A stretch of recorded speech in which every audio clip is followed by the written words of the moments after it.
నా ప్రాణప్రదమైన సోదరులందరికీ నా హృదయపూర్వక ప్రణామములు తెలియజేసుకుంటున్నాను. తమ ఓటు ఊరికే పోనేకండి. తమ ఓటు ఎంతో అమూల్యమైనది మరియు శక్తివంతమైనది. తమ ఓటు తమకు రాజ్యాంగబద్ధంగా దక్కాల్సిన హక్కులు దక్కనప్పుడు చట్టసభల్లో పోరాడి తమ హక్కులను సాధించగలదు. నా పేరు కట్టా వేణుగోపాలకృష్ణ, అడ్వకేట్, నర్సాపురం, పశ్చిమ గోదావరి జిల్లా. ఈ నెల ఫిబ్రవరి 27వ తేదీన జరగనున్న మన ఉమ్మడి తూర్పు, పశ్చిమ గోదావరి జిల్లాల పట్టభద్రుల ఎమ్మెల్సీ ఎన్నికల్లో పోటీ చేస్తున్నాను. మనల్ని శాసించే పార్టీలను యాచించడం నాకు ఇష్టం ఉండదు.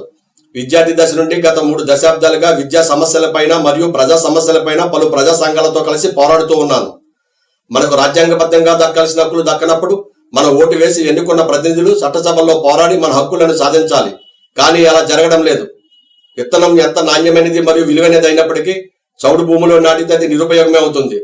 అదేవిధంగా మన ఓటు ఎంత అమూల్యమైనది మరియు శక్తివంతమైనది అయినప్పటికీ హరించిపోతున్న మన హక్కులపై చట్టసభలో చలించలేని వ్యక్తులను మనం ఎన్నుకోవడం వలన మన ఓటు నిరుపయోగం అవుతూ ఉంది. అందువలనే మనం మన హక్కుల కొరకు న్యాయస్థానాన్ని ఆశ్రయించాల్సి వస్తూ ఉంది.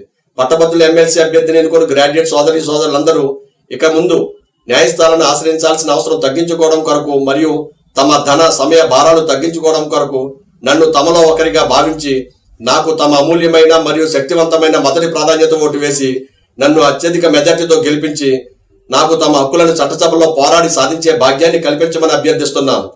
పోరాడటం నా లక్షణం, నా ధర్మం. ధర్మం అంతరించిపోతున్నప్పుడు పోరాడటం అందరి ధర్మం.